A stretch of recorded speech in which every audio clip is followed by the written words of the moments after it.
Virtaraga Visayam Vachittam. Patanjali.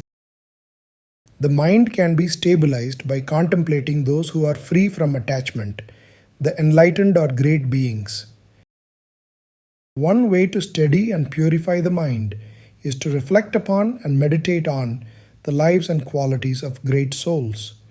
By remembering and contemplating their virtues, one's own mind becomes calm and uplifted. And in Germany, we had salad and we had soup. I had bread, but Babuji would generally not eat bread unless he was hungry, and then half a slice he would dip into soup and eat it, much to the amusement of our hosts. One day there was soup in a flat dish, like in science we call it petri dish, flat petri dish. He put his finger and said, "Look, I have too much soup."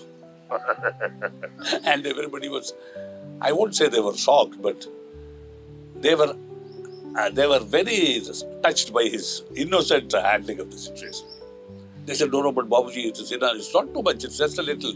Then he said, "No, I'm telling you, see," sucked this, and then took a spoon and started eating.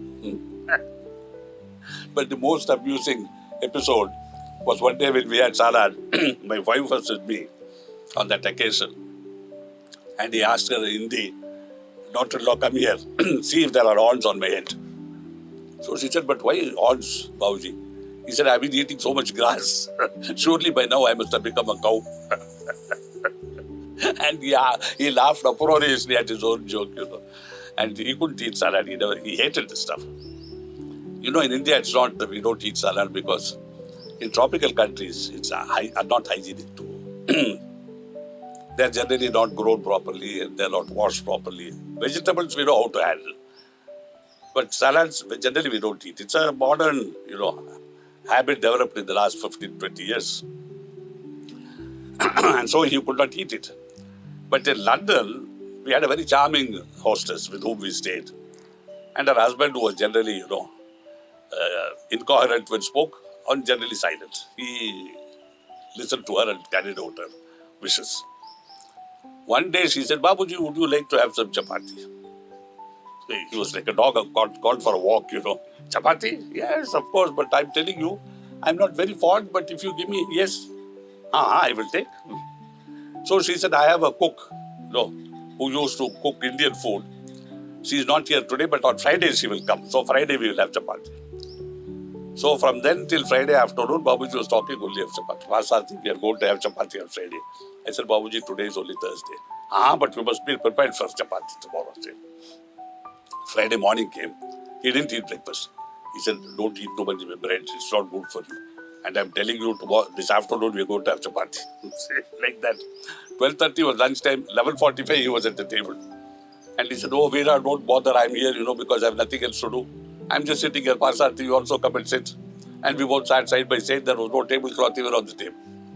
Then they came, put on the table, brought out the cutlery, And then the plates, forks and spoons, knife. And Babuji was sitting more and more erect, see. And suddenly this lady came with a big silver tray, with a big plate on it, with a silver dish covering it, the usual nobility style. And only the paper was missing. And along he came and Babuji, very humbly looked away on the other side and said, "What is a chapati?" After all, a chapati. And then it came. And they opened the dish. And there was a papad. And Babuji looked at me. "Ye kya hai?" I said, "Papad hai. But kuch boliye mat, I said, "Don't say anything because they will feel hurt. Or even more hurt than they're disappointed. Just eat." And he took, one on his plate, broke a little, ate it. And he said, "Sister, I'm suddenly having a stomach ache.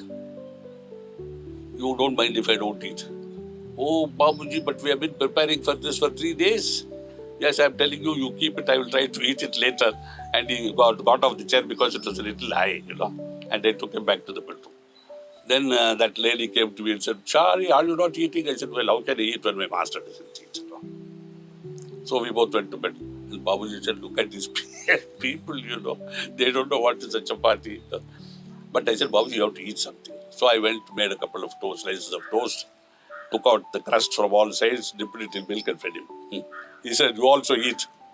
So I also ate. And we went to bed, slept. And for the next week, it was the sole item of conversation, chapati. And then one day, I went to the market, bought some wheat flour, some butter which I converted to ghee, some salt, potatoes, and I cooked chapati and potatoes. And I served. And Veera Devi said, Chariji, what is this thing that you have served us? I said, Veera, this is chapati. For heaven's sake, and what was that thing we gave you on the other day? I said, that's called papad. She said, oh, is that why Babuji didn't eat? I said, no. He really had stomachache. He would have eaten everything, but that was too much for him. This is soft, and nice. And that's why I cooked for you today. Oh, you're a lovely cook, Chariji. What is this? I think it's potatoes fried in our Indian way. Oh, delicious. Why didn't you do it earlier?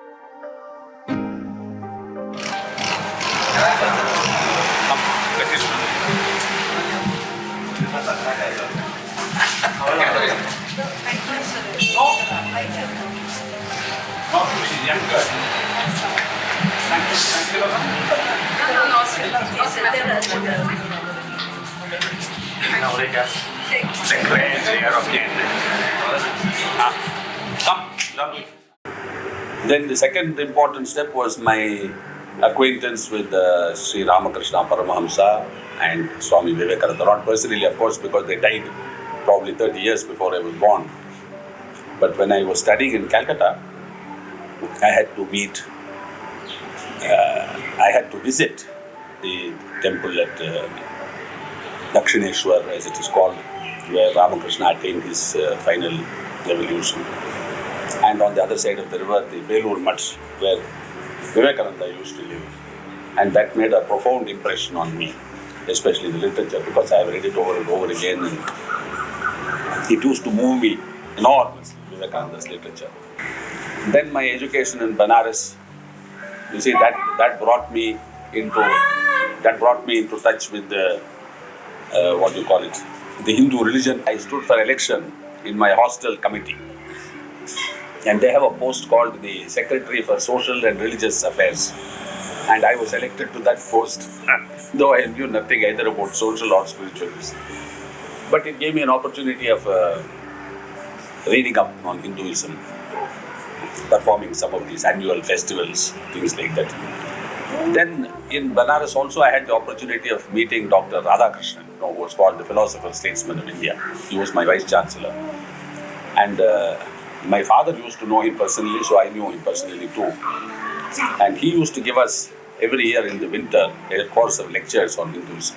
He was then the Oxford professor of Hindu Eastern religions and ethics or something like that. So that made a very deep impression on me. I think it was soon after that I started reading the Gita and got deeper and deeper into this. So all this was sort of preparation for my meeting with Babuji, let us say. Unconscious preparation, perhaps, Untergrund preparation as you call it. And in school, which I forgot to mention, I had to study Christianity. It was compulsory and we had to pass an examination. Otherwise, I could not write my final exams.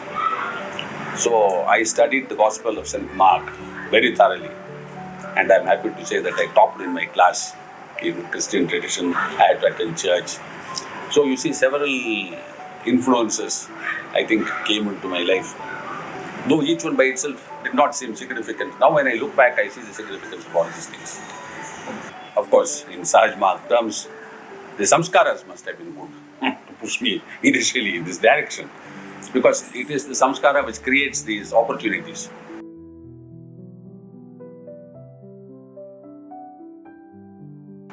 Now it was up to me to make use of the opportunity or not. So when all these influences finished and I was in Bombay after finishing my education, I started doing yogasanas, pranayama by myself. I had no guidance. At no stage had I any guidance. And I did that for several years. Then finally, I think it was in 1958 or 59, I was transferred to Madras.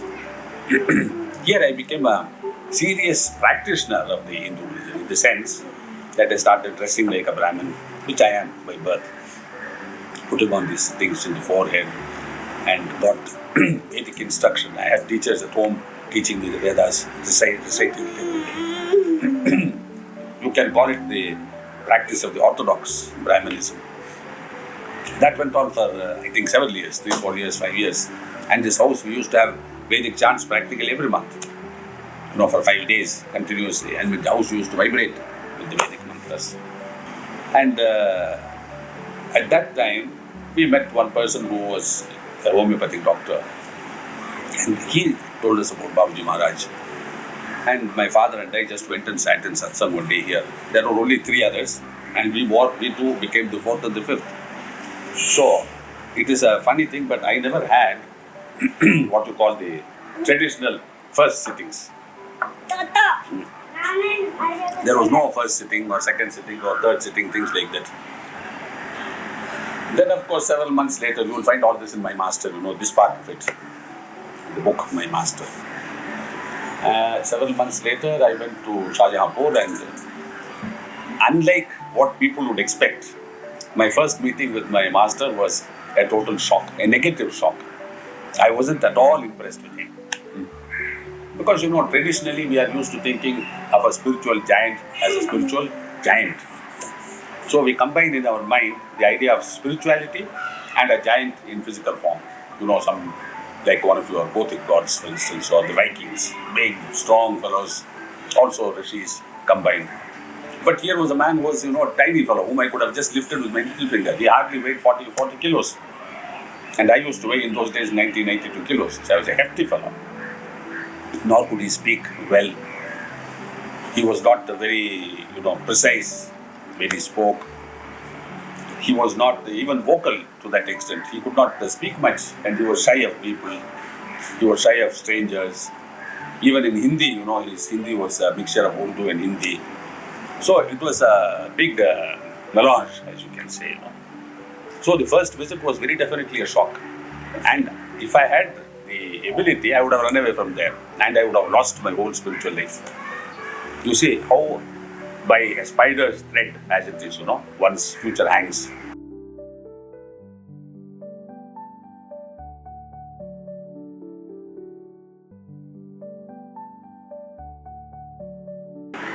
So that first visit, a shock, I think was a necessary shock.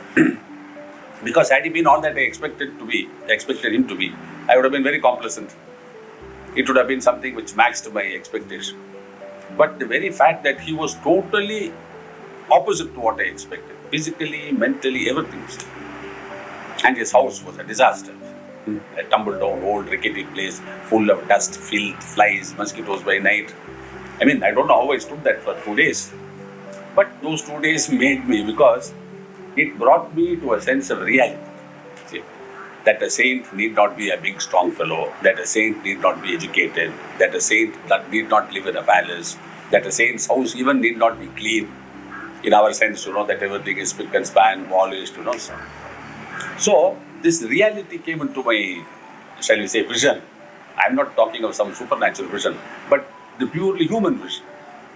And that was the first training. It's like swimming. You jump into the water and scold. But it wakens you up. And when you are awake, now you are more capable of swimming across. Otherwise, if it is just your body temperature, you are lazy, you are indolent. So in that sense, that first shock was, I think, the best training I received from him. Then, of course, I sort of fell in love with the old man, and the rest is there.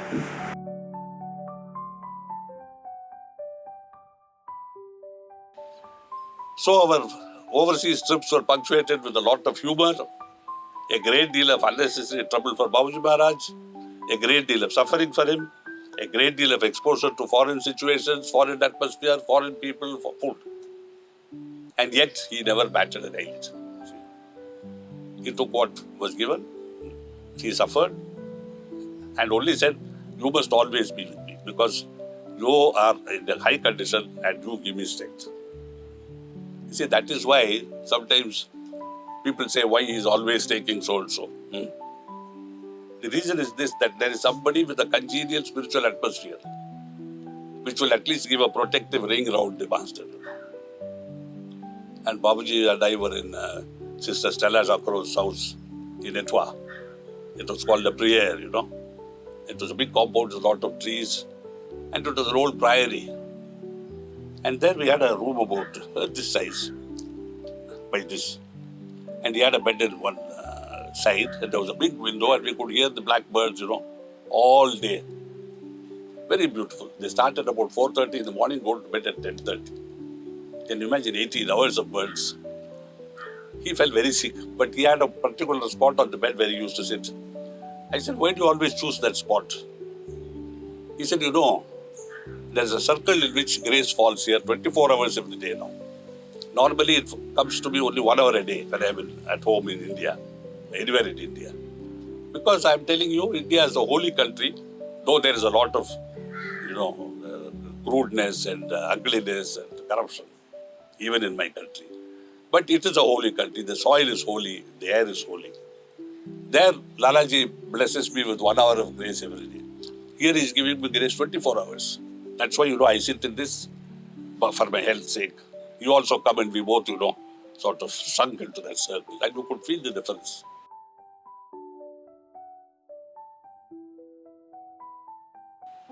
People ask me, will you protect me, Babuji? I'm going to Leh, or I'm going to Timbuktu, I'm going to Nigeria. I said, depend on it. There is always protection. How do I know? I said, if you come back alive, you have been protected. And they used to sometimes get very angry because I'm talking of death. I said, you are in a good job. He said, no, I've applied for a job which will pay me 4,000. I said, have you got crazy? You're getting 6,000, you want a job at 4,000. He said, no, I'm testing Babuji Maharaj. I should not get this job. If he's a real master, I should not get this job. And I said, suppose you get it, what will you? Master is no use. I said, Siddhikar, there's a much better test. He said, please tell me. I want to test Master once for all. I said, come with me. We'll go to Mambalam station. And you lie down across the tracks. The next train, if it passes, doesn't kill you. Babuji is wonderful. If you are dead, it doesn't matter. You have proved that Babuji is useless. That is the final test. Of course, he was a little annoyed, but he understood the point, and he started praying that he should not get the job. I said, what does it matter? If you get it, refuse it. So you see, this idea of testing the master is there for everybody. How to test the master. So Babuji said, don't see how to test the master. Just hope the master does not test you.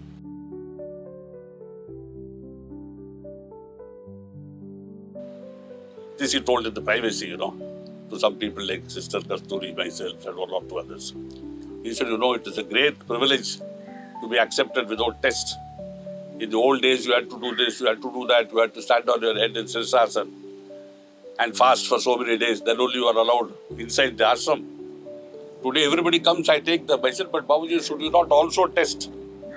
Because people don't value because you don't test. Ask them to go for 6 months, do Sirsasana and come back.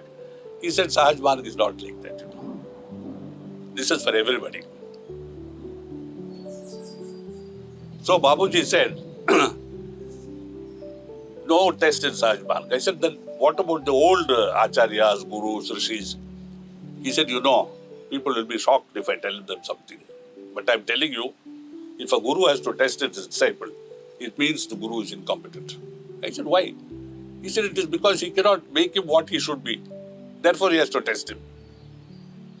If he has that confidence and he has such a guru who gives him the power to do it, he should be able to make even a stone into a god.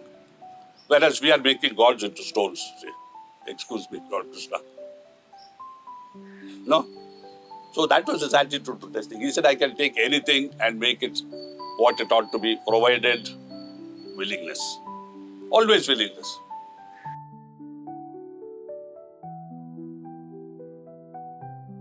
To the west, 72, 76, 80 and 82.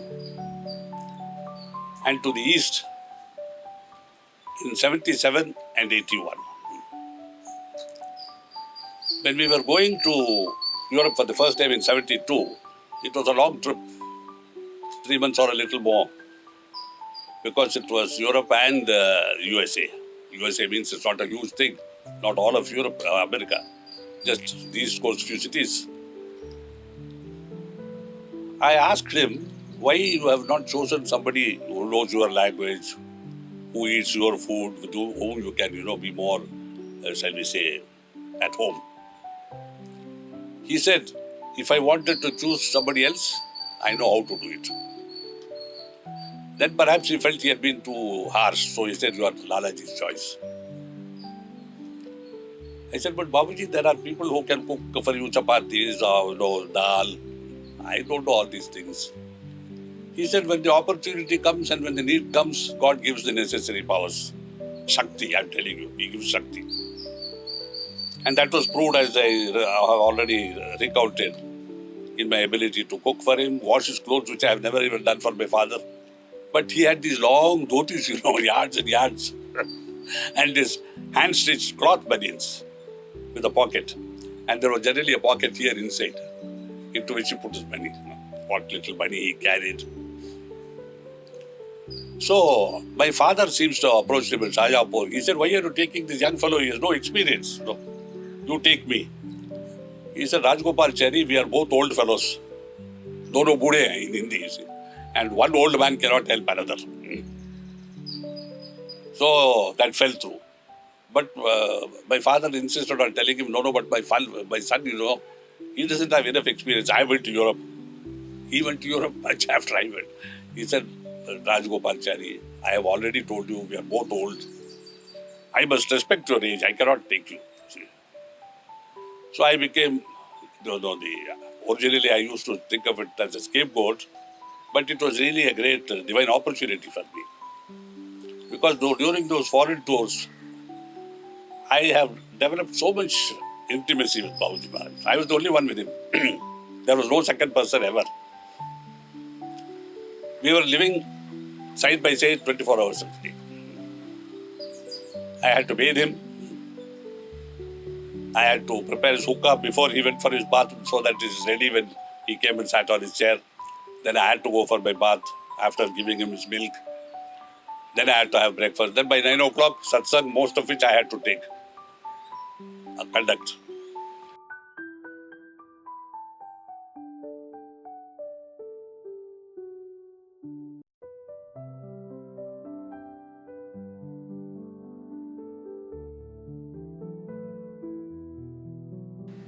The second practical lesson on that tour was when we were in Boston. They had put out a lot of flyers. They were expecting about 200 people to come for the evening talk. I think it was in the MIT, Massachusetts Institute of Technology.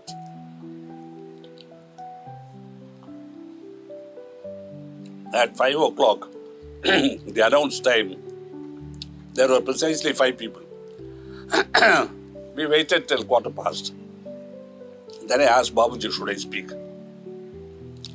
He said, why do you ask this question? I said, only 5 people.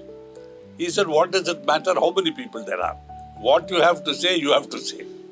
It's a question of how many people are listening to it. So you go ahead. See, 5 people or 5,000 makes no difference to you. So that was another lesson. You see. We don't need a big audience. That is only a matter of pride and ego. Oh, 5,000 people came to hear my lecture. Like you find in the newspaper, So-and-so gave a lecture on the Maidan in Bombay, and there were 100,000 people to listen to him. We hear this all the time, That was another important lesson on that trip. And among many things that I learned was the perfection to produce the hookah. When I came back, I had burns all over me, this part of the hand. Because you carry a chillum like this with coals heaped up, and they tend to fall off. And I had to hold them here until we had gone into a safe place. Because all houses are carpeted, And one day in the evening, he was very restless. He had a cough, so I had restricted his hookahs to 6. And he puffed away all those 6 by 6 p.m. And then he looked at me and said, is it possible to have one more chillum? I said, Babuji, 6 are over. Theek hai, and he put on his, shawl or blanket and went to sleep. pretended to be asleep. Then 8:30, he came out. We were in a hall, all smoking away, He opened the door and he stood like this. And he saw me there with about 25 days, all puffing. And he said, Acha, you are restricting my smoking and you are smoking. I will tell your father. So immediately we all went in and we made a chillam for him. And it was going on till 12:30. He said, someday I may write a book on I and the hookah. Because it was a cementing bond, And it went on, almost till midnight, and everybody was happy.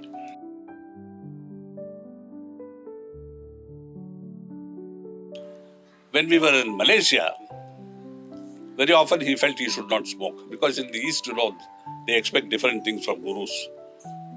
So he would not smoke the hookah, but he would take a cigarette sometimes. And, he would hold up a cigarette like this. And it was finished. In one pull, he could finish one cigarette. Then we felt it was not good for him because of the paper and, he was getting a cough. So we bought a pipe. I had to necessarily fill it. He said, Dekho, theek se chalta hai ki nahi, see if it pulls all right. So I had to put it in my mouth and puff. And I gave it to him. He turned it upside down. The bowl facing down, and all the tobacco fell out. He said, this is useless, and threw it away. One day what happened, at night after he had gone to bed, my packet of cigarette was empty. I was surprised because there were a few cigarettes in it, So I took out his packet. He smoked Statix plus 555 and smoked 2 cigarettes before going to bed. Next morning I went to bed. When I came back, he said, I did not know how this happened, but there are 2 cigarettes less in my packet.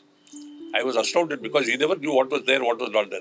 I said, Babuji, I am culpable. I took them away. He started laughing, You see, look here, I am telling you, this is the justice of nature. I said, what is the justice of nature? He said, yesterday evening you were somewhere and you were not available. I was looking for you. Then I went and took 2 cigarettes from your packet. Now look here, today you have smoked 2 of my cigarettes. This is the justice of nature. So justice of nature, I said, this is surprising, that even in the matter of cigarettes, there is justice of nature. He said, if you take a leaf of grass from another garden, somewhere you will lose leaves of grass. Nature is so just. So we should remember this, when we pick things from here and put a flower from there and, pilferage, minor pilferage. He was so meticulous about these things. Then he said, you are my son, you can always smoke from my packet. But I'm telling you because, and with a twinkle in his eyes, humne chori kiya. I robbed from your packet. And it was so hilarious that moment. So the smoking was a big bond between us. Then one day I was not smoking. Second day I was not smoking. Third day I was not smoking. He called me, look here, come. Parthasarathy, what is wrong with you? I said, nothing is wrong with me. No, you're not smoking for 3 days. I said, no, Babuji, it is a useless habit. I've given it up. He said, Arey bhai, don't do that because it will destroy our brotherhood.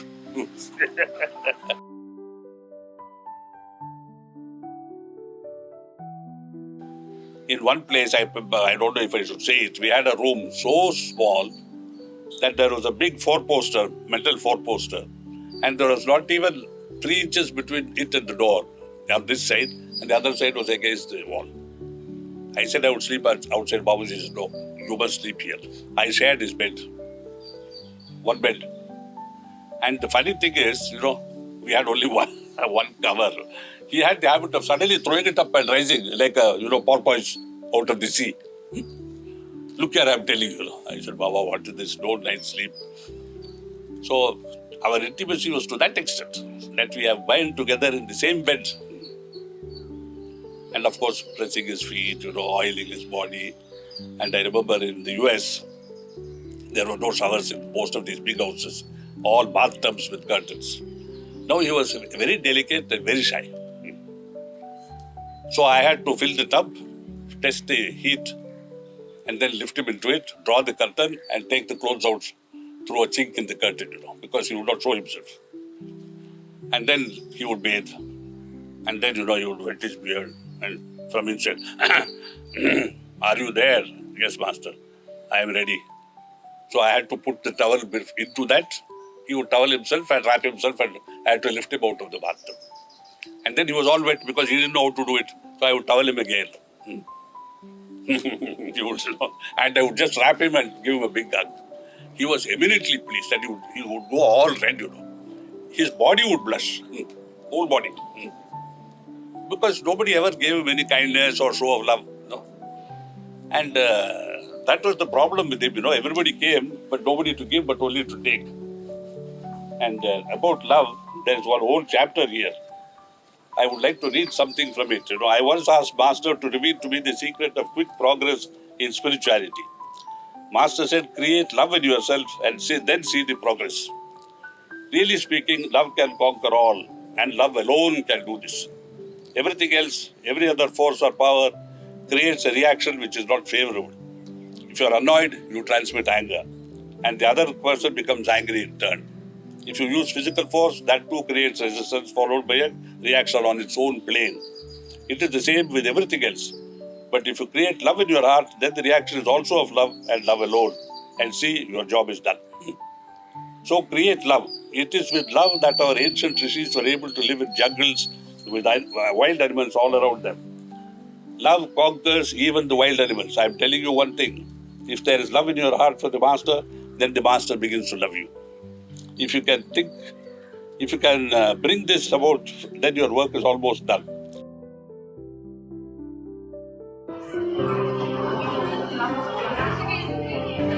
ये मेरे प्यार के दौलत है, ये मेरे प्यार के दौलत है, ये प्यार के दौलत है, इनको है प्यारना प्यार से, इनको है प्यारना प्यार से, इनको है पालना प्यार से, इनको है